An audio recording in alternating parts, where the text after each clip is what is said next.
when I joined, I realized that, hey, everybody is sort of calling this a sinking ship. People are leaving. The product guy had given up on this. He had online ordering to focus on, all those kind of things. And there was no marketing person, right? And nobody was leading growth at that time. Like, how do we acquire more users for the simple, right? How do we acquire more users month on month? So I joined in, and when I was having an orientation, I just told I'm managing growth. Literally, I met the product guy. I told him I'm managing growth.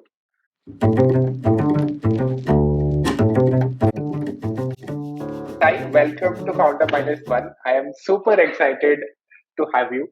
Lots of things that I wanted to discuss.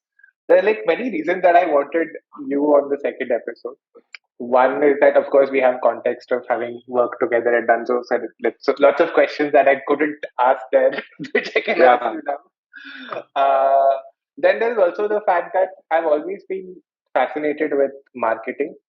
I don't know how many people know this, but I started with the intent of being an ad guy. I wanted to go write copy for like ads and shit. That's I didn't know that. I know you started something in advertising, social media before InMobi. No, my first sort of gig was I was a copy. I wanted to be a copywriter. I somehow convinced people that it was called contract advertising, JWT. So I went there, chilled for 3 months, did a lot of fun stuff, but I was very fascinated with marketing, specifically advertising. Then I realized that, this doesn't pay as much. So I switched to product management. Which is the right place to be. But yeah, I'm also super fascinated by. I also believe that PMing as a career sort of spawned out of marketing from whatever research I've done. I believe that at some point it was the same thing. I think it still continues to be the same thing in FMCG companies and most other companies. So they don't have like PMs; they just have brand managers. Which is why this is super interesting. This is so like somewhat related, but still different enough for me to like learn a lot of stuff. Just quick intro from my side. I know that you've had a lot of fun stuff you've done too. Like I figured out while I was doing research for this, you did your BBA in crimes, then you sold scooters and motorcycles for a bit, then MBA, then you sold everything from undies to alcohol to scooters again, and then you went to Zomato and then Dunzo. And now you're doing India Wants to Know. Yes. Correct? So super excited to like go through that journey with you. Thanks, man. Thanks for having me on this. It's a great thing to follow up on PGK as the guest. But yeah, I mean, we worked together for 4 years in Dunzo. And regarding my background, I mean, I keep joking that, I used to sell bras, beers, and bikes. That's pretty much like half my career that went in. And now, obviously, Zomato and Dunzo. But yeah, interesting times. Cool. I wanted to start with like your undergrad itself. I noticed that you did a BBA and you specifically took marketing as your focus area. Was that a conscious thought? You were like somebody who like, "Nahi, mere ko marketing karna hai life mein." No, so I definitely was exploring options just after my sort of 10th, right? I was clear I didn't want to do science because that was a, sort of a mainstream choice for me. And I was always fascinated by the arts side, right? Stories. So when I grew up in Hubli, it's a small town in North Karnataka, right? And like a typical Mallu, I had relatives in Dubai, the Middle East, who would come back with a lot of video cassettes of movies, things you wouldn't really get exposed to in a small town like Hubli. And generally from then, like I used to read a lot, which reading again was a taboo in my family. So it was even more desirable to, read comics or books or Enid Blytons and all of that. And somehow I think advertising, when I reached my 11th and 12th, gave me that idea that, this is the place where you could be part of the storytelling process without necessarily having the skills of writing or designing or filmmaking. And I don't know if you remember, right? Like so I graduated from Christ College in 2004, right? Names like Piyush Pandey, Prasun Joshi, even Santosh Desai, who was at the helm at McCann Erickson at that time, were the celebrities for me. Like they were people I used to look up to every Wednesday when brand equity would come in as a supplement for ET. I would sit and read that. Like, I don't care what about the rest of the week as much, but as much as brand equity was.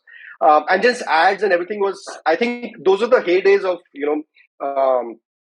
those kind of classical Indian advertising. So I think that is what drew me into marketing. And I think Christ had a decent faculty who would generally inspire you to, think about campaigns, consumers, research, insights. Because if you understand insights like early on, I think it's very seductive. Yeah. Right. Same for PMs. Yeah, which is why I think even today, right?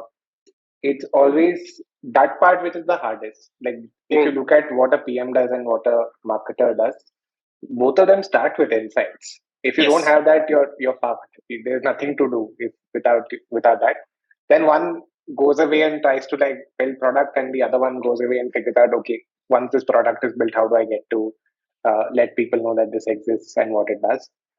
So that way, it's quite interesting. So in after Christ, I think you went and did sales. I remember reading in this book, Sudhir Sitapathi's book, right, the CEO Factory, which again I'll link in the description. It's an awesome book. I wish I'd read it like much sooner than I did. It talks about how it's very important for marketers to do that job, that field sales job, upfront. Did you feel that as well? Do you think it's been useful for you in your career to having had done that as the first job? 100%, dude. See, I did it because it was the playbook, right? Anybody I spoke to, whether it's visiting faculty, mentors that I had, people I used to have, friends in advertising industry, everybody would tell me this thing that if you want to be a marketer eventually in career, you have to have a good foundation of sales. And I think one thing it taught me is this idea of stakeholder management, right? Because that's really what, like, most of us at this sort of leadership level that we are at, that's what we do most of the time, right? And I think working in sales, so when I was working sales, it was in Bijapur in North Karnataka for TVS Motors, right? And you're dealing with sort of automotive dealers in Bijapur, Bagalkot, Jamkhandi. Then they have their own dealer authorized service networks in, Ilkal and these small towns. Then they have salespeople in these, right? And on top of me, there is sales manager in Bangalore. Then there's marketing director in Hosur and also. So it's just amazing to like learn how everybody wants to do the right thing, but they all want to do it for different reasons, right? So I think that was one. The second is that I think at the end of the day, that is the real truth, right? Like when a consumer is walking in, a lot of times in these rural areas, people just come in with bundles of cash wrapped up in their lungi or mood and just coming and saying, I want to buy a vehicle today. What is the down payment? How much can I get discount? And that, I think, reality was a great check for me because I'm a typical Bangalore boy, English speaking, watching Arnold Schwarzenegger movies, and then going there, you're speaking a different language, right? And then I think one of the great things about most of these legacy companies is that the first 6 months you spend on the shop floor, right? Yeah. So I spent like a salesman in Jayanagar, Bharat TVS, right? Like a typical salesman, you meet the customer, take the request down, give them a test drive, fill out the loan form, follow up, like sit and do daily 20, 30 calls, out of which 20 calls won't get through, right? So I think that kind of a learning of really what the consumer process is, I think really was helpful to me. And yeah, that's how 2 years went in TVS. Do you remember what you guys were selling at that point? Like, what were your top selling like products? Just out of curiosity. No, of course, because see, in rural upcountry markets, the biggest vehicle that the biggest volume is mopeds. Your TVS XL, TVS XL heavy duty, right? Because largely farmers, traders, they need to carry a lot of load, which your typical two-wheelers can't take, right? So that was the biggest biggest vehicle. Funny part is that's what dealers want to sell because there's an organic demand for it. Company doesn't want to sell that. Company wants to sell Scooty, TVS Victor, right? Fiero, right? And where there's no demand, right? And so then there's a lot of automobile is like brute sales force, right? You sit and put up exchange melas, tents. It's just pure activity, incentive, every month is a new scheme, 0%, 9,999, all these kind of different variations of the same offer, right? Because at the end of the day, the kitty is the same, right? But it's an interesting exercise. I think the idea that, there's an organic demand for something, but you're curtailing that, you want to push what is more profitable for you. Yeah. And each state is also different. I think one of the things I learned that time is that when I would go, let's say, to Kerala, right? Scooters are the bigger market, right? For historically, it was always a market which people would prefer riding. I think it's also the terrain. A lot of these places which have a hilly or a monsoon related terrain, they prefer, let's say, a higher cc motorcycle or a scooter. In places which are farmlands, it's mostly mopeds and 100cc vehicles. So yeah, those are the interesting things. It's very interesting what you just said, right? It's a very deep insight as to why that thing works there. It doesn't work here. Uh, in your first job as an IC, like as a sales guy, were you consciously thinking about these things, or was it something that you now retrospectively sort of connecting? Oh shit, yeah, now I know why that was working and this was not working. Oh, no. See, one of the great things about working with even 50-year-old, 55-year-old dealers, right, is that they are filled with insights. They may not be polished about it. So I was aware of this because they're also aware of it, right? And they're always willing to share these insights, right? And they also understand who their consumer is. There's a big misconception, at least I've seen in, big MNCs, that the local dealer or the local retailer doesn't know enough about the market and consumer. Actually, that person knows a lot more, right? He may just not, he or she may not be polished about it, may not be able to make presentations, but they understand consumers' insights, the reasons to buy, reasons to believe rather, right? So I would always learn from them. I think they also would make it clear. So it was never lost as such. It's the question of whether you act upon it. Because you can hear it and then still go back to the regular way of working. The question is, what do we do about it? Like, if there's an insight that people are using it for a certain use case, then can we just focus on that, right? Somehow tap into those touch points that will target those users only. Otherwise, it ends up being everything is spray and pray marketing, right? Like, you just do a campaign and hope that everything works. As a was there any agency for you in that job to like push these insights up? Like, were there like forums where you guys could like sort of go in and say, "Hey, look, this is what I'm seeing on the ground." Like that, did that happen?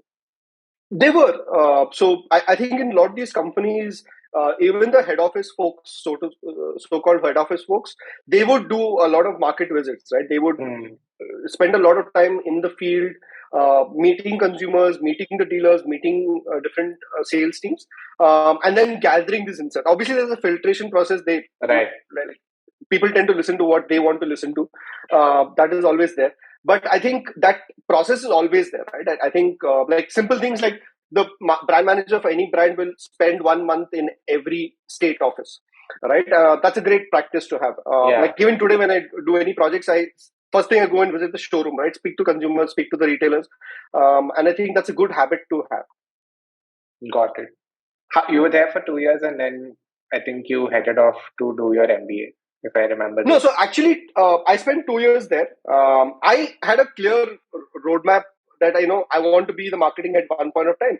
So in that process, doing sales manager is there, and then MBA is needed. Unfortunately, like most plans, it didn't work out the way I thought it would. So I didn't make it to a B school that I wanted to get into. So I had 1 more year to kill. So then I did advertising for a while. So I worked in McCann, which was McCann Erickson at that time. I thought if I've done the sales side of things, let me do the creative side of things, which is advertising, which was client servicing. And you worked as a we hated you guys. Exactly, right? Client servicing is like a pure ops role in a creative firm, right? And that's another place where I would just be exposed to great deal of politics, client, copywriter, art director, all sorts of different stakeholders. But it's an interesting experience. I think I worked on ITC Ashirwad. Literally the products were not even exciting, right? It was salt, atta, chili powder, and coriander, right? And like just pure packaging work, right? Like, and that's one thing about marketing. You realize that a lot of the FMCG brands you don't remember any communication from Vaseline or Nivea or any of these, right? But it's just pure good product and fantastic packaging. So Mm. most of my time was spent in just doing packaging redesign, and managing clients. Did you learn a lot about like delivering bad news well as a CS person? No, I think that I realized early on is to just delegate upwards, right? Like those things need to get. But no, really, I realized that sometimes you need to give the responsibility to someone else who needs to manage it. I because I've had like good experiences, bad experiences.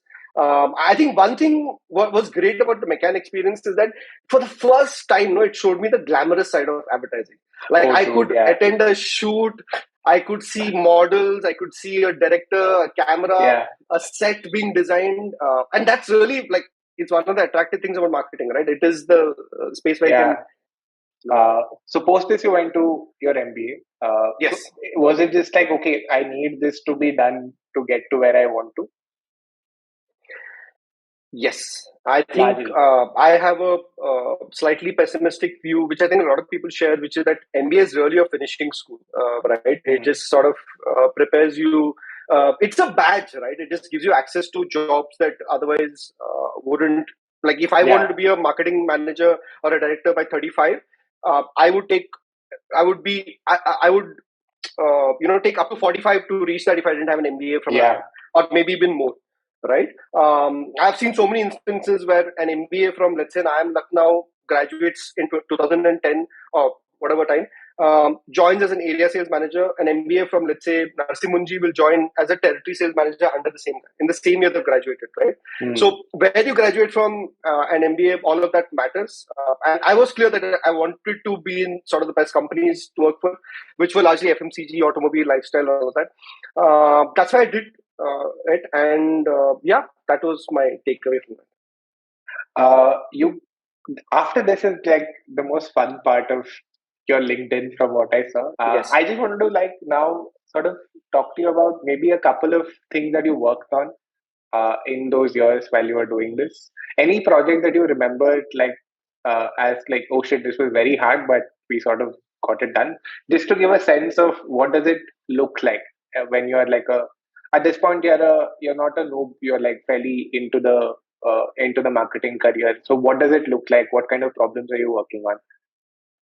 So, I mean, I think the biggest thing at that time for me that was life changing was actually working in TVS Motors. So after I did my MBA, I Yeah. worked in sales and then came back to TVS, and I joined as an assistant brand manager, which is like the lowest rung above interns in a marketing team, right? And then you report to a brand manager, category manager, and then marketing director, and then sales and marketing director and CEO, right?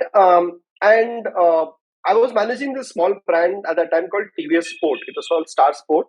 It's typical mainstream 100cc vehicle. Main markets are UP, MP, but very low. Like we were doing around, I think around 9,000 units a month or something like that, right? In a category of like 13 lakh vehicles, right? So it was a small brand declining in market share, uh, and there were plans to sort of shelve that brand. And then I think there were also rumors about firing me because everybody needs a scapegoat. Right, and typically when brands fail, you'll notice that nobody wants to be associated with that brand, and people start to sort of stay away from it, right? And um, I I think I had no choice. I had to just make it work.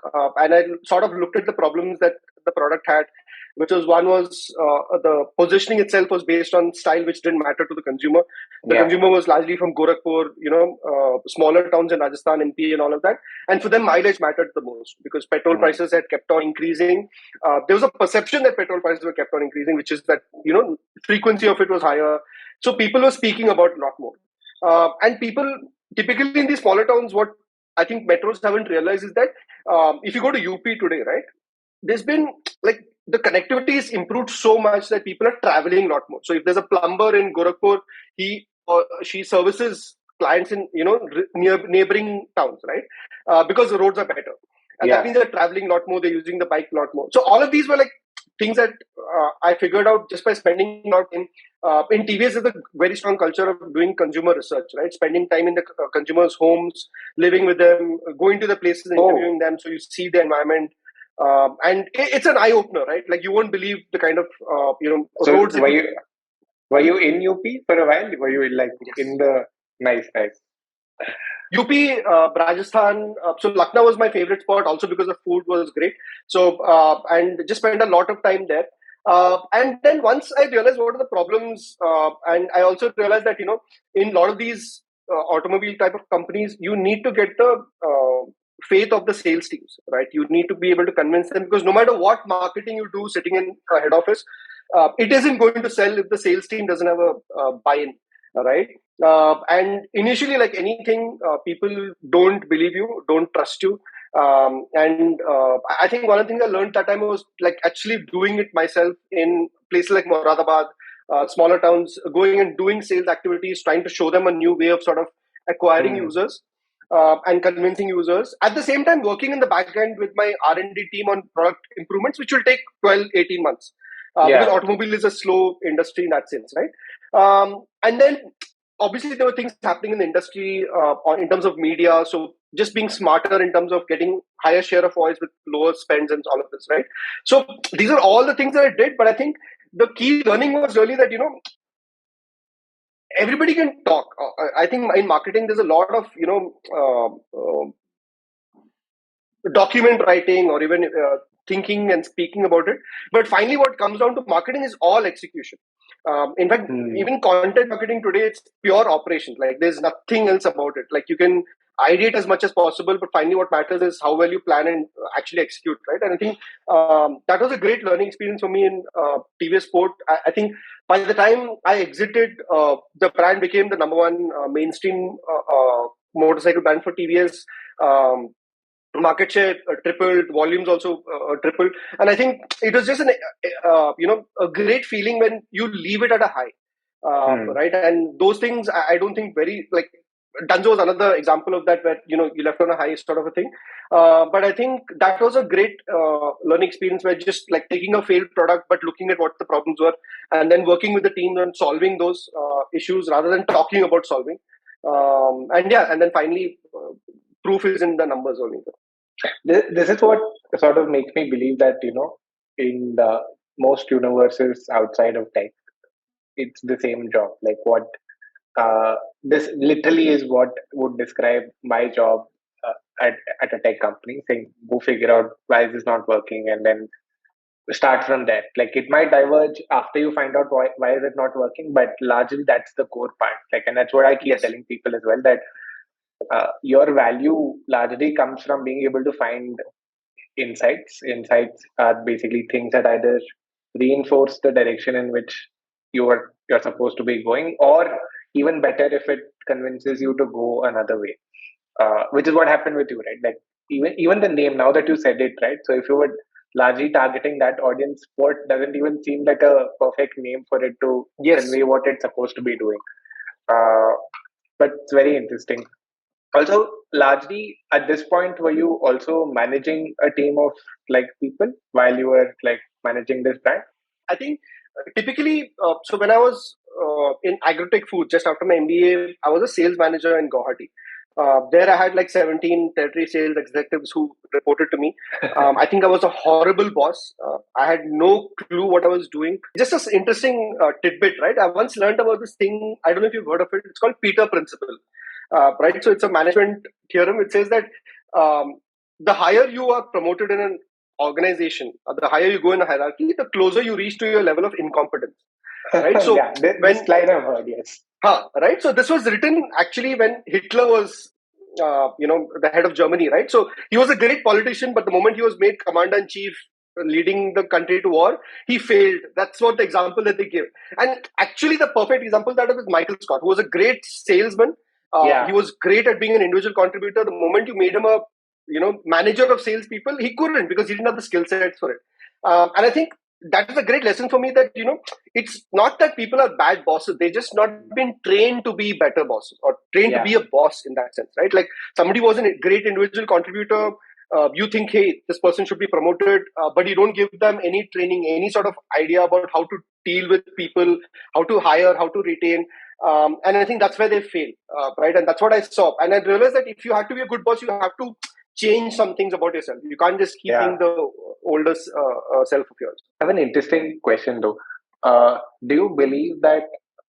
So let's say on a spectrum of 1 to 10, how good you are as an IC, who do you think makes better managers? Right? Like, would it be the person who's a 9, 10, or would it be a person who's a 6, 7? Yeah, I think at the end of the day, it requires time and effort, right? Like it's not going to come naturally like a sports skill that you have Hmm. may have, right? So even managing team, I think you have to let go of a lot of your own personal inhibitions, Yeah. perception that you had earlier, and that leads to also giving up on your ego, which most great individual contributors have. Right, they can't take the idea that they're wrong in some sense, or Yeah. they have to give way to somebody else's view, and so on and so forth. But I think once you do that, like I've seen leaders who are less insecure, no? People who just give credit to their team and not be sort of, hogging all the credit for themselves, or, pushing the blame onto the team. Those are like people who don't last too long, or at least in the kind of roles that you think aspire to be in. I think that is one interesting thing, right? I think those leaders who sort of just be a lot more confident of themselves, Hmm. right? Those guys go far. Those people go far rather. But yeah, Yeah, I think I agree with what you said. A large part of being secure also comes from, I know this job. Like, I've been this person and I know this job, so I'm not BSing when I try to coach you. But it also, I think, the additional part that needs to come in is that, hey, I also shouldn't assume that this person will immediately be good at all the things that I was good at when I was an yes, IC.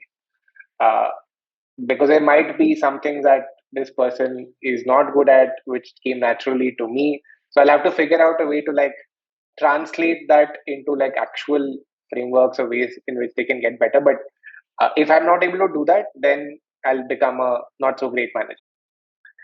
Okay, cool. I want to now talk a little bit about your transition. Uh, as a From whatever I have read, right, like the epitome of being a marketer continues to be in physical products like FMCG and like these things that lots of people are buying. Uh, why did you move to a brand like Zomato? Like, why did you leave that universe and move to something like Zomato? so before Zomato, I was managing Hayward's 5000, then Royal Challenge and Knockout Beer. Right, this is my portfolio of brands. Um, Well, uh, dude, I have to ask you, were you part of that Hayward's 5000 ad where they come and throw the dart, or were you like post that? that was like decades before me, but no, that was by the time I had come in, there was a lot of intellectualization of alcohol category. So there was, they had to shed the whole macho figure imagery, and it was all about inner strength, inner resolve. So Hosla Buland and all of that kind of boringish kind of communication was what we were doing. But I think with Haywards, and see, you mentioned about physical products, right? I think one of the reasons why a lot of these roles are coveted, at least by the people in the marketing fraternity, is because they have huge spends, right? Hmm. So Hayward's 5000 marketing spend was anywhere between 35 to 40 CR a year, right? Wow. Out of which 20-25 CR is pure television, print, outdoor, digital, all of these ATL communication, and the rest of all of it is in store promotions, all of that, right? When you have that kind of budget, it is the ultimate sort of Yeah. goal for any marketer, right? You can spend so much, you can meet Star Sports MD, you can take IPL marketing, all of those kind of glamorous things. And I've been doing this for a while. Like TVS Motors again is a high spender, and so on and so forth. But I think that world was stagnating, right? Hmm. It was just like while there's a lot of money that is being spent there, they were not in sync with what was happening in consumer behavior. So I graduated from IIM in 2010, right? 2010 is when Zomato was formed, right? Hmm. I left Sabina in 2015. That's like 5 to 6 years after Zomato was formed. So I think startups, tech, consumer tech is already, talk of the town, right? And I realized that if I have to like 10 years from now, 15 years from now, I have to be in among the top 1% of marketers in this country. I have to be in this world.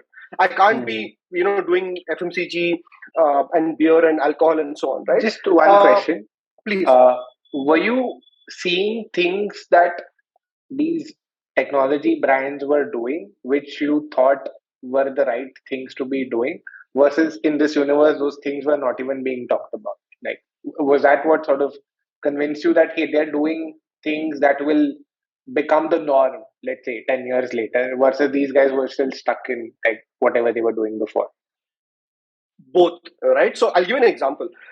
In Hayward 5000 in 2014, I think, we were doing the typical ads. We did one reality show on startups with ABP News, all of those typical marketing things. Okay, but I also wanted to talk about the history of the brand. So I met this guy on LinkedIn who was the great grandson of the guy who was Hayward's, right? So Ben Hayward was his name. He was in London. He was a student, right?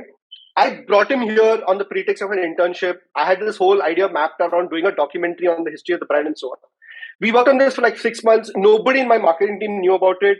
I did it underground because when you have 40 crore budget, 50 lakhs is pocket change. No one even realizes. I made that piece of film, and it's one of my most proudest moments of storytelling. And it got stuck in 1 year limbo in the company because people, 60-year-old, gray-haired men in the company didn't believe this would work for the brand because it was a little too out there, right? And I was doing things like, sort of beer tasting with influencers before influencers was a thing in social media. I'm talking about 2014, 15, right? And I realized that, hey, these folks are, a decade behind, right? At the same time, what brands like Bira, or the Bira has just been launched at that time, right? These brands are doing incredible work, right? And I realized that rather than fighting the battles, because it was highly frustrating. When you're working in legacy company, so many layers, so many people to sort of convince, and that was one frustration that led to my shift. I think the other was that just motivation, saying, "Hey, this is the place where the cutting edge marketing work is actually happening, where it's not really about spending a lot of money, but it's really about doing the kind of work that consumers need." And I think definitely for me to learn, right? Like I sacrificed a lot while moving to Zomato. I moved cities, right? Lived alone in a different. I have never lived in Gurgaon before. Lived alone there. I would travel down every week from Bangalore to Gurgaon. Saturday, Sunday was here. Monday to Friday was there. But yeah, it was an interesting experience for me to learn from, and that I'll never forget. So then it actually becomes not as much about moving from a brand that has physical products to a Zomato, or tech brand, but it's more about this brand is just doing more like modern ways of marketing. It could have been like you could have might as well have gone to Bira. Like you would have been equally sort of absolutely. You just wanted to do things that you believe will become the marketing norms in the future. Yes. Got it. Was there anything particular about Zomato that sort of attracted you to even like consider them? Like, were they doing things that you said, okay, this is interesting? See, I think one, I had friends who worked there. When I had one friend who moved, who gave up a huge lucrative offer in 2010 when it was called Foodie Bay, right? And we were all wondering, what is this guy doing? One of the smartest guys in a batch is giving up a huge offer with a big MNC. And going to this, startup, right? And he was an IT Bombay guy who was obsessed with startups in general, right? So, and I knew the kind of culture, the kind of things that they were doing, the growth. I kept watching it closely, just by LinkedIn updates at those days, right? That is one. And I think generally there was, again, the glamour side of things we should never forget, right? That there was Akshar Pathak, there was Shakti Shetty. Oh, yeah. These are people who were redefining what social media content was. Zomato was an interesting brand, which I think the first TVC came out in 2014 or something. Like today, when a startup gets funding, the immediate thing to do them is make a TVC, right? Get a brand ambassador, put a TVC, and do IPL. Right? That time, Zomato was against doing any ATL marketing. I knew that they were very, very particular about attribution and doing performance and doing some bit of social media, right? And I had a huge admiration for what Dipinder and his team had built. So yeah, that was the reason why I got in there. Got it. What was your role? What were you managing at Zomato? Dude, so this is a funny story, and now I can talk about it. Okay, so I was desperate to get in Zomato. I didn't care what role I get. So they had a role called partnerships and offline marketing or something. Okay. Yeah, I think it's called just partnerships. So I joined there. It was a small team, Zomato Gold. So Zomato usually has some 10, 15 experiments running at any given point of time. So they have one, a lot of Zomato Gold was a subscription product they had launched in Portugal and UAE. And Oh, yeah, it was only in UAE and Portugal at that time. UAE it was in nice. alcohol, Portugal it was on food. So, 1+1 and all that. When I joined, I realized that, hey, everybody is sort of calling this a sinking ship. People are leaving. The product guy had given up on this. He had online ordering to focus on, all those kind of things. And there was no marketing person, right? And nobody was leading growth at that time. Like, how do we acquire more users for the simple, right? How do we acquire more users month on month? So I joined in, and when I was having an orientation, I just told I'm managing growth. Literally, I met the product guy. I told him I'm managing growth, right? Marketing growth. He went and told somebody else, said, "Hey, this guy is managing growth." Hey, I didn't know. I This is thought he's coming on. hilarious. Seriously, it was like a Seinfeld episode, dude. So because Yeah. I think the lesson there is that in startups you can take You can over do anything this. as long as you Yeah. take initiative. Yeah. Nobody is sort of interested in sort of the designation and all of those hierarchy and all of that. As E- long as you're doing work. Especially for jobs which are icky, which nobody else Yes. wants to do. Yeah, absolutely, right. I think, okay, let me break it down. What is marketing or acquiring users in Zomato Gold mean? It is not very fancy.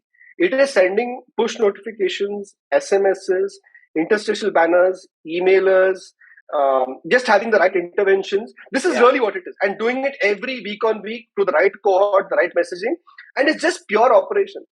And no one wants to do that. Like, you want to do like cool UX, UI design, you want to Yeah. make an ad, billboard and so on. So I think that is something that took up what I joined in June. And I remember by the time, 6 months, I had 3 bosses. Like everybody had left, they were not sure whether this will work. They just left and went. Then somebody else came. And it's like I used to look at it like a Game of Thrones, live Game of Thrones for me. So I was like, what is that guy's name? Varys, the guy who always, Yeah. thinking of the realm, right? And the throne keeps changing. So I think that was an interesting time. And just again, putting my head down, like first month was full imposter syndrome because Zomato, everybody's an overachiever. Zomato hires from, BCGs, your McKinsey's and all of that. But interesting thing is that I saw that a lot of people who came in from McKinsey's and BCGs who don't want to get their hands dirty don't survive. Zomato is very brutal that way. Like people can get laid off in a month or a few weeks or asked to leave, whatever it is, or they will automatically leave because they don't want to do that kind of operation. But if you look at, let's say, online ordering, right, like Dunzo also, it's pure operations. Yeah. Right? It's working with merchants. I've seen the head of business just talking to a sweet wala from Faridabad or someone is convincing them to stay on board and so on. So yeah, if you get those things right, I think it was an amazing experience. How much? I think this seems like a good place for you to have learned how to, manage people. Like not like people teams, but like manage the people around you. Yes. Because this feels like one of those projects where you would have need to do this just to keep it going. Yes. Like this to keep like lights on, you would have to like convince 5 people to like in their own ways, like convince them in any we should like continue to invest in this product, etc. Were there anything specific that you learned about managing your stakeholders in such roles? I mean, it was a complicated process, right? Because you were sitting in Gurgaon managing teams in UAE, teams in Portugal, right? Each of them are culturally different because the teams in UAE are people who come in from other countries, expats who are living there, right? So I think it was an amazing experience for me to just learn how to speak to people, right? Because a lot of times your tone, the words you use can mean a different thing for somebody else from a different culture. right? Yeah. If you say, can you do it? In certain languages, it can mean, authoritative and commanding. Yeah. In some languages, it can mean like, a polite way. So I think that was an amazing experience just to learn from. The second is just focusing on the consumer, not the noise around them, right? The moment we understood that, people in Portugal are different, they need, let's say, imagery. They're not going to get swayed by 1+1 offers or buy one, get one free, because it's a developed country, all of those things, right? In UAE, the consumers are actually two kinds. There are Western expats, the white folks. Then there are the Asian expats who are primarily from India, Pakistan, Bangladesh. Exactly, us, right? And in UAE, one interesting thing is that restaurants want more of the white expats. Yeah. But the actual buying population is the Asian expats, right? So there is this whole battle between what is perception and what is reality, right? If you are because it's easy to acquire users from Asian subcontinent in UAE, because if you just give them a great value for money offer, they will come on board. Yeah.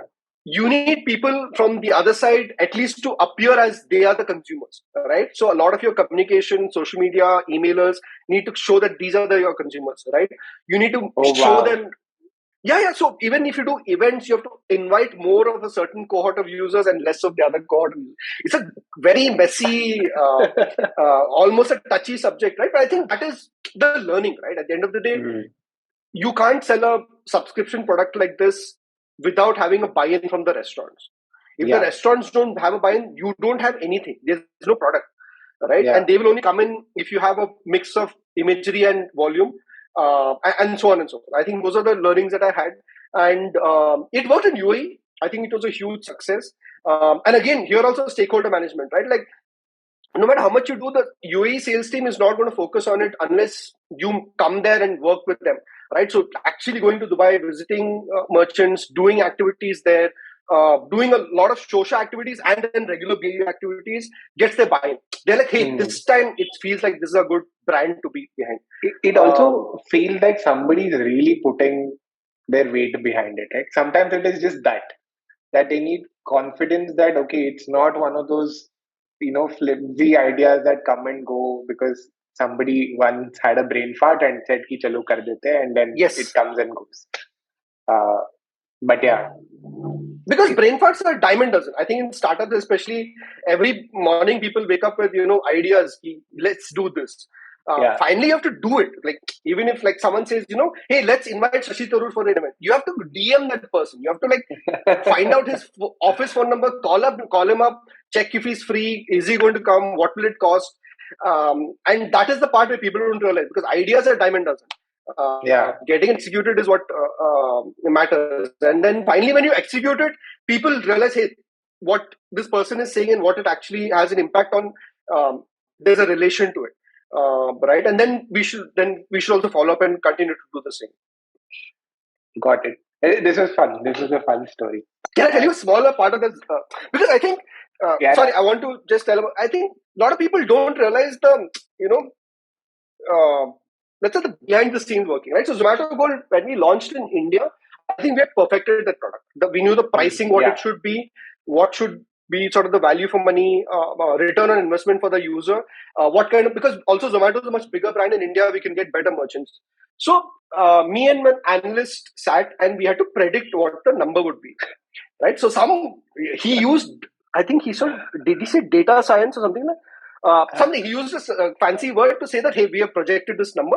And I said, cool, what is the number? So he said like around 15,000, but it could be 10,000 as well. So I said, let's not share with anyone 15,000 number. Let's show 10,000 as the target that we'll take. Everybody said, yeah, okay, let's take 10,000 subscription as the number. It's good enough. Because in UAE, we're doing like 1,000. We launched in India on Friday. I think by Saturday, it blew up. Blew up, right? Like, we didn't expect. We had a great team which did a good job on getting the right restaurants. We had a great pricing. We, in fact, underpriced it in hindsight. Yeah. By Monday, we had crossed 25,000. Yeah. Right? Like, and one learning that I had is that you can't predict a lot of these things, right? Yeah. Like, no matter what science you put behind it, you can see a certain number, think that's a lower number that you should share a lower number than that. But eventually, consumers sort of surprise you. And even yesterday, I was talking to a founder, right? Like, there's so many times that you can't predict what a consumer is going to do, Yeah. right? And you should be willing to sort of learn from that. And I think that led into this idea that, hey, let's change this into a buy invite only program, right? So the whole business model changed overnight. Like a Friday ko launch kiya, Monday ko we shut down subscriptions. Then we said, buy invite only, sign up for this. All kinds of new business model. But I think that's one great thing about Zomato, that action is valued more than anything else, right? Like keep trying out new things, and you can shut down businesses, open up businesses, but make sure that Monday morning there's something new to do. And that's an amazing culture to have. Like less talk and more action. And yeah, that was just a small end to that Zomato goal story. That is absolutely nuts what you guys did. But I remember Zomato Gold though. It literally overnight everybody was like pinging people to like buy it. Some I don't know if you guys did it on purpose or not. Just before, like you shifted the model. There were like rumors like, oh, they'll shut it down, so you need to get it like immediately. Uh, but it's quite cool. Cool. So transitioning to common ground, Yes. Dunzo. I think I actually want to talk a bit about your transition in. I think was this the first time that you were like brand head, or Yes. like this was the first time where you were like managing all sorts of people, right? This was the destination that I've been working on Yeah, since my all your BBM in Christ College. Yes, all my life. Iron Throne is here. Yes. Just talk to me about the transition. Like, what were some of the things that you came in thinking? I, I'm sure some of it fell flat on your face and some of it worked really well. Just talk to me a bit about the first like 3 to 6 months, about what all went right, what didn't go right. So I joined August 26th, I think, Yeah. 2018. And I remember until January, I was quite depressed. Like I'm not kidding. I think I would just sit and take smoke breaks just to like make sure that I wasn't breaking down. Largely because see, it was a new environment, sure, but a lot of these times, and again, this is a lesson for everybody joining startups, is that when a startup begins, you have a small team, few people doing many things, right? Yeah. Then you bring in new people to do part of that job. There's always going to be stress, right? Yeah. So there was already someone who was sort of heading the brand piece, which was led by design, and he and I, we sort of cross paths. We both had this sort of ego. We both wanted to eventually do the same thing, which is to build like a great brand. But I think we both wanted to have control, which is typical for anybody in that sort of a level, right? And it didn't start off very well, right? It was a lot of emotional stress and fighting and so on. But it took a while to gain that trust from the existing team. But I think the point was that it was stressful. I think a lot of people, when they join in a new startup, let's say from a legacy company, the first few months is always going to be stressful, right? You'll have imposter syndrome, you'll have infighting, you'll have sort of. But I think one of the great things that Kabir was always say, just go out and have a drink together, right? And we would ignore it, honestly. Like me and the person I'm talking about is obviously Munz, who's one of my closest friends now. We would like just ignore that, right? We would try to work together, we would make sheets, we'll have meetings, but we would never go out and have a drink. But I think the point that Kabir was making was just to have a casual chat beyond just work, right? And building that relationship. And most people don't realize that they get stuck in this sort of idea of having calendarized meetings and Zooms, all of that. And the moment they started bonding outside of work or even emotionally, I think that's where things blew up proportion. Like after that, it's been the best part of my career, and I don't think I'll ever match it. I'll never match that ever again, right? And I think that struggle was interesting. I think I look back, like if I'd been impatient, let's say August to November, if I'd said, fuck this shit, I'll quit and go, I would not have experienced what I've experienced in Dunzo for the last 4 years. Which is magic, honestly. That is the best way I describe it. And I think again, going back to the interesting thing, I think Munz, who's the creative director at Dunzo, his faith came to me, I think, when two things happened. Once, when I took him for a consumer visit, like we had this consumer research study happening Oh, I in. remember. I think you came for that as well, right? Yeah, I we came. had this sort of a study to look at different creatives. We put consumers in a room, could put a camera there. We sat in a different room and looked at it from a TV screen. And he was amazed by, how different consumers look at it from the way designers and marketers look at it. The second thing I did was hire this person called Vaidehi, who was a social media genius, content genius, and I think then he got some faith in my whatever I was trying to bring in, right? Which was to we were all trying to do the same thing, which is to build a great brand. Yeah. Initially, he was like, "Dude, anybody can come and have an opinion. Consumer is like this," but it's not really true. But then when you saw it in actual work, that's when he had faith, because he is somebody who doesn't care about which IIM you're from, right? Yeah. Which company you worked before, because he also comes from good startup background. He's worked in Gojek, he's worked in Free Charge and so on, Flipkart. And I'm coming there and saying, in Zomato mein hum karte the, and he doesn't give a shit, right? He's like, why are you talking to me about what you did in Zomato? So I think finally, actually seeing the work come alive, and seeing it in execution, that's when people have faith in what you're doing.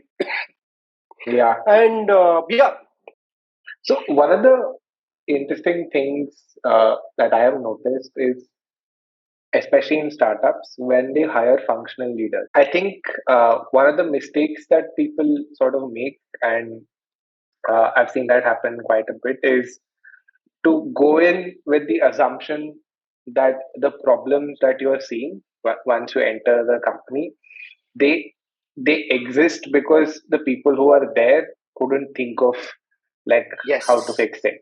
Very right? true.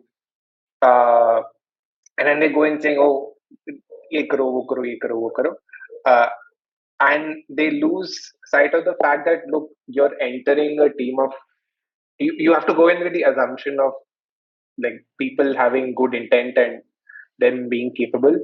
In that world, then your first question is not, "Oh, here are all of these problems." It's like, "Oh, let me go and understand why is this problem still there?" Like, it's more, let me sit with you and figure out why it's there before I come and start telling you sort of my opinion on how things can change or how things can be different. The moment you flip that, right, and you go in with like, tuck tuck tuck tuck, I'll do this, I did this worked for me, etc., I think that transition breaks. As long as you're aligned on what you want out of it, right? And in marketing, I've realized that there are three kinds of marketing you want to do, right? One is cred, which is every marketer's sort of dream, where it looks sexy and all of those things, but has nothing to do with their product. The other side is, do very tactical advertising where you do 1+1 or 50% off and do that. And in the middle is where you sort of figure out this middle path, which sells what you want to sell, as well as build a brand and create a brand love, right? And if you want to do both, that middle path, it is difficult, but it won't happen by doing the regular BAU stuff. Right? That alignment is what is needed, at least figuring out which part you want to do together.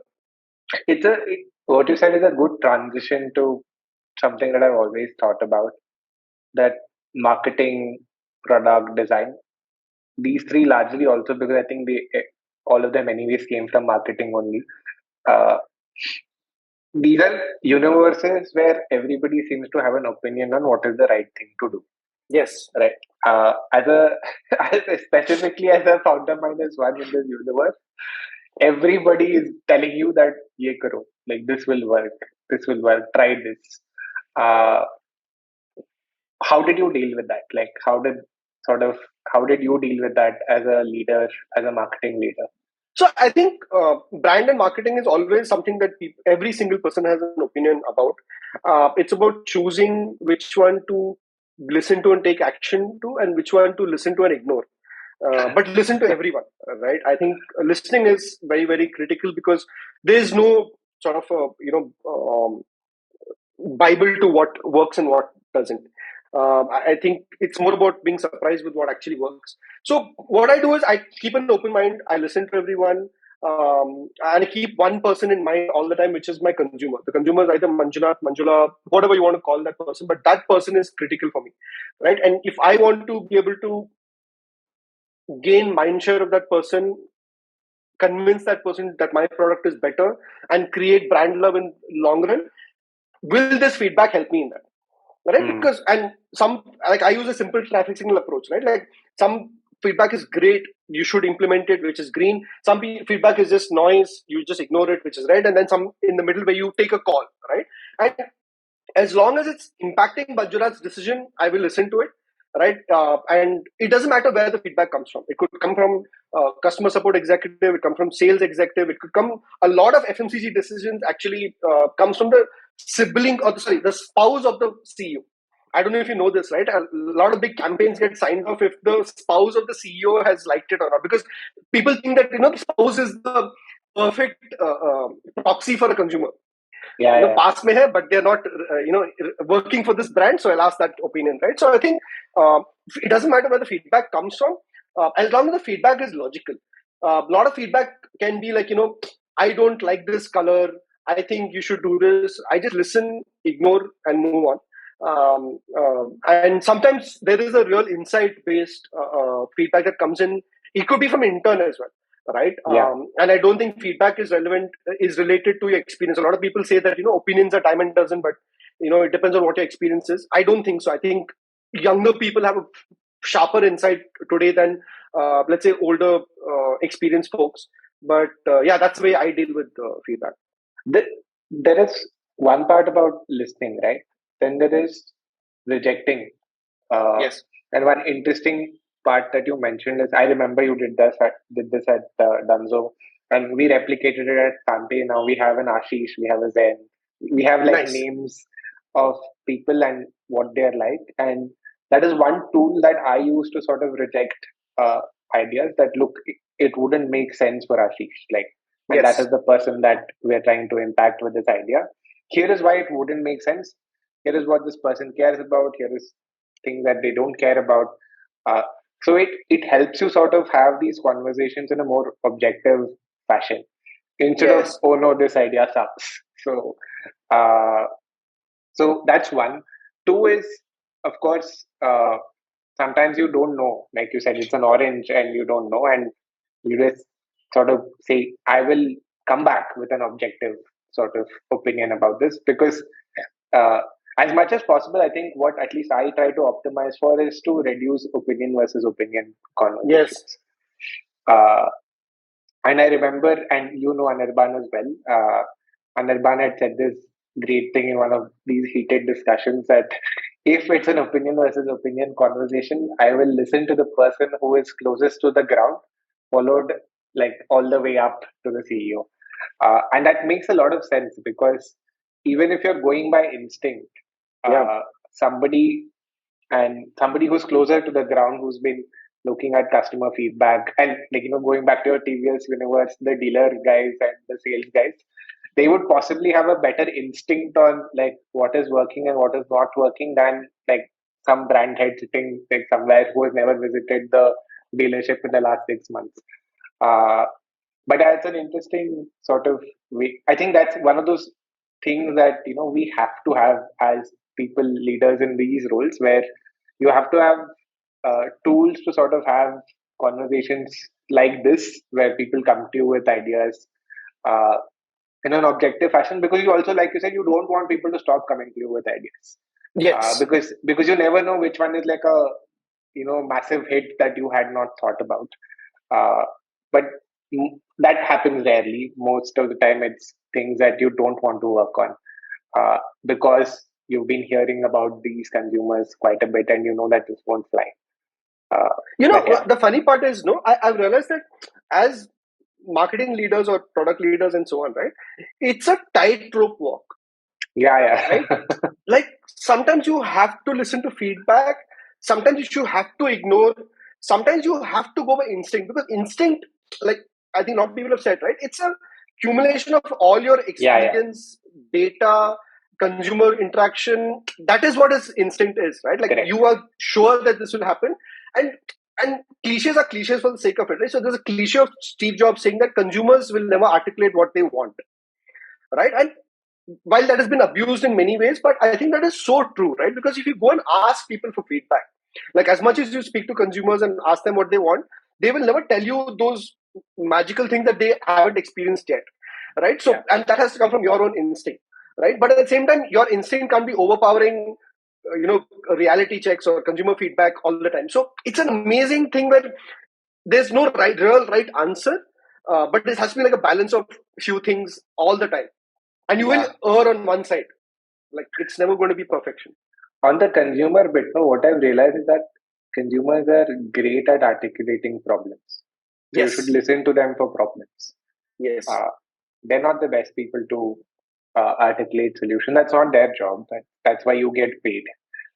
If they were able to just vomit out perfect solutions, then we wouldn't have jobs. But even on the instinct part, right?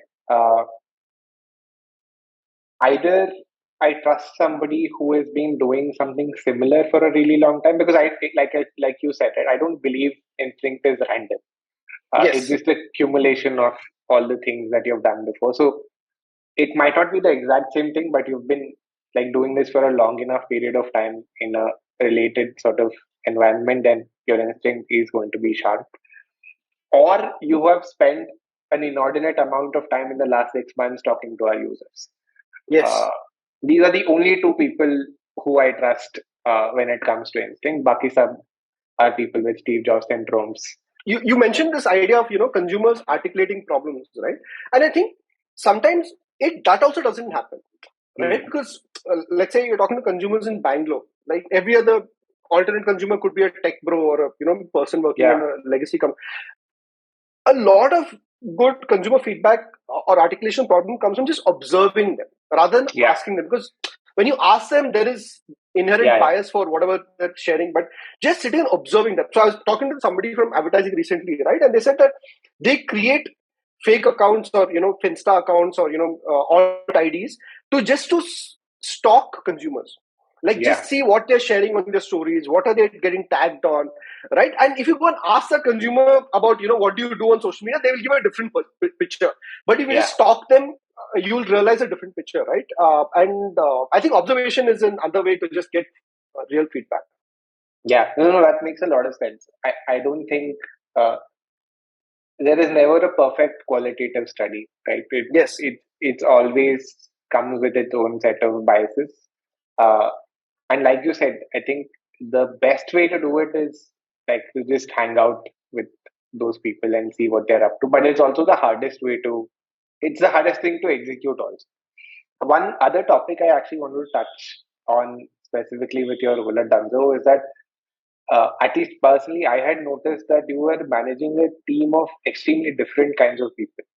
Yeah. Right. And that's true of any sort of marketing head, because there are two parts to marketing. One is the super hardcore analytical, insight driven side of marketing, and then there is the creative side of marketing. How did you manage these two factions differently, or were you like same for both? No. It was definitely different. It was challenging for sure, but I think I kept looking at similar sort of setups, right? I learned a little bit from watching a lot of interviews of film directors, right? Who sort of manage team, because a director is largely managing operations of different people doing their job correctly, even football managers and so on. So I think a lot of philosophies from there I took, and at the end of the day, that's really my only job. I used to always say that managers, like everybody else, is doing the copywriting, advertising, films, even execution, right? And my only job is to hire the right people and make sure that they're motivated enough to do great work. And what most people don't realize is that a good leader does two things, right? One is the daily activities, and daily activities come down to like just simple note taking and minutes recording, right? And just following up on that. And the second part is obviously longer term idea in terms of what we want to do in the long term for the brand. These are two things I would try and do. And then I think just experimenting a lot with different things. I remember one of my goals for the team is winning awards at a festival, right? He didn't know what that even meant, right? And why I was even doing that. We would have catch-ups in the week where we would not discuss work. right? That someone just come and talk about their favorite knitting project, or their favorite artist or musician and so on. Those are things I try to sort of get into the team, which were not from the regular corporate world, because I thought like whatever we were doing is similar to, let's say, what a Pixar Studios is doing, right? Or closer to, let's say, BuzzFeed teams look like what Regaja built with her team and so on, right? And I try to learn from that more than learning from your regular corporate world setup, because corporate world setup, there's a lot of distrust in marketing teams, like agency, client, product, all of those nonsensical things, versus working in a team where you're just generally creating better output there. That's what I was trying to do. Justifying the impact of marketing. Right? It's sort of evolved from specifically brand marketing, right? Like there are parts of marketing where the impact is very clear.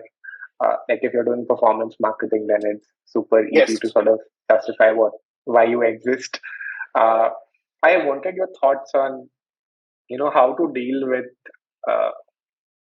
showing ROI on brand marketing. Like how did you sort of, and the reason for that is also now everybody says that look, oh, Dunzo has built a great brand. Yes. A, what does that mean? Like, and B, how did you get that leverage to be allowed to do that? And maybe C, how do you know? Like, how do you know if you've actually built a great brand? Like, how does that work? So I think this is a question that has been asked for almost 100 odd years, right? Well, which part of marketing works? How do you measure marketing and so on, right? But the funny part is, when it works, everybody knows it's there. Everybody knows it works, no? Yeah. Right? And I remember talking to there was an agency called TNS, right? They used to do a lot of interesting qualitative studies, right? And they identified saying, why is Apple the greatest brand or the biggest brand in the world, right? And they narrowed it down to one single emotion, which is love. Like people who love Apple will go to war for that brand, right? And creating that, then obviously then it's a very qualitative, subjective thing, but it's a clear emotion that you're trying to build, which is that people should absolutely love your brand, just like how you love a person or love your family member, which is irrational, but it is there, it is real, right? So that was my clear destination, right? I wanted to get there. I think with the world that we live in, which is social media, a lot of it can be done organically without having big spends, big brand ambassadors, IPL campaigns, all of that, right? So the how part of it also I was clear, right? Now, the point is that to get to that destination, you need to have a lot of faith. You can't sit and, micromanage every month and say, hey, kya hua us love ka? What is the metric that you're moving every week and so on, right? But finally, when it happens, everybody is like, hey, shit, we should all do what Dunzo is doing, right? And I had some sort of faith. I think, thankfully, I hired the right kind of people who had done, similar kind of work, because I knew what are the levers to make this happen, right? Having someone who has a tone of voice, who understands social media, creating kind of work that gets word of mouth or virality, shareability. Those are the things that we understood were the sort of levers to work on, rather than doing big campaigns and big budget things which other brands were doing, right? And just being, I think frequency matters a lot in social media, right? Like you can't just do once in 3 months and hope that will be the big viral thing. You have to keep at it every day, every minute. The third is just learning from brands, right? Like spending an hour every week learning from your competition is a very, very important thing, right? So these are practices that we had, right? But eventually when you kept doing it, and a lot of this experiments, right? Like you're not sure that 100% of them will work, but if you're experimenting at it like an engine, then the chance of you succeeding is a lot higher. And I think then eventually things started to work. We started to realize what is working. You spoke about analytics and creative, right? So I would like force these people to just sit in a room and look at numbers, look at all the things that you've done, look at what is the CTR, look at the engagement, look at the CAC, and see what is working, what is not working. What is working, replicate, keep doing more. What is not, stop doing. And then just keep learning from other people, right? And copying is an underrated skill. Like you have to keep seeing what somebody else has done in somewhere else in the world, copy it for yourself. And someone has this famous quote, right? Everything is a copy of a copy of a copy. So a lot of things we have done in Dunzo is just inspired from other works from different parts of the world. Do you believe that? How do you build this faith? Right? Like, for example, there are founders who inherently believe that brands matter. Uh, and I know Kabir is one of them. Currently, Sambhav and KT are also such people. But I've also worked with founders where they don't get brand, right? Like they don't understand why investing in this is important, because you don't see it, like you said, immediately. It takes like a sustained effort of making it's. I think the closest equivalent of this is that if you want to do SEO, right? Like SEO doesn't show up next day morning. You wrote one article and suddenly you're getting installed. That's not how it works. You probably invest in it in 6 months. Like you create content, backlinks, and suddenly one day you start seeing a trickle of impact. In that period, for especially if you are in companies where founders are not cognizant of why this is useful, what do you do? Dude, so I have a very bad answer to this, but I'll be brutally honest Please, because now please I'm not working for any say. company. So remember I told you about the TVS Sport where I was able to, arrest the Yeah, decline, right? First, I think 45 days to 60 days, I lied about data, right? So I cut the data in such a way that I made the MD, Venu Srinivasan, and the UP sales head believe that the market share has been, decline has been arrested. We are now seeing an nice. upswing. And it was a bullshit number.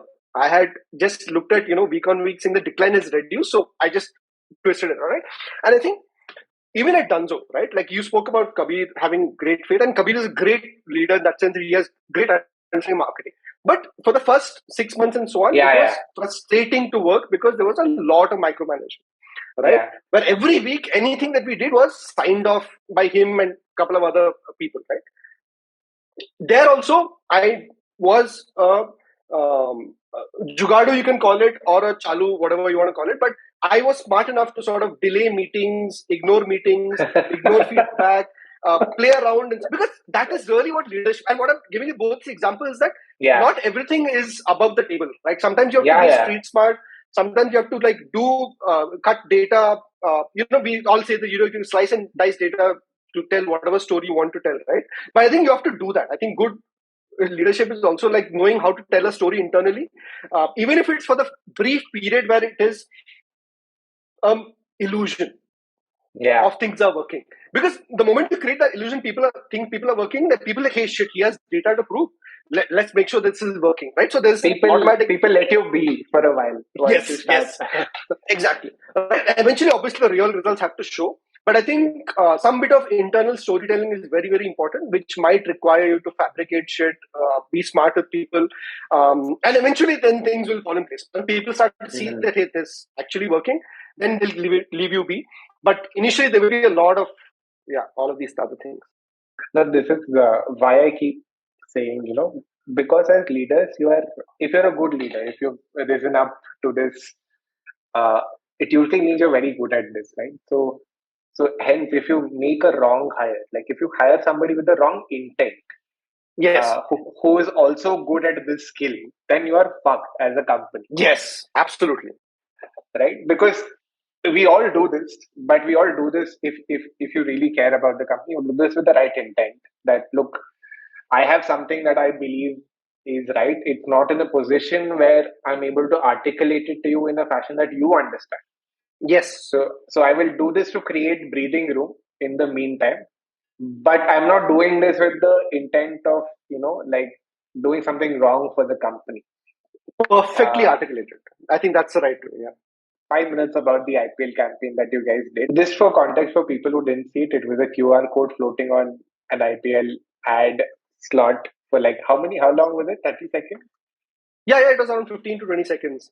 Again, it was inspired. I know that it was something that you guys took inspiration from, but just talk to me about how did it start? Like, how did you guys decide, let's even do something like this? And then how did it sort of execution-wise, like why pick that path and then finally impact?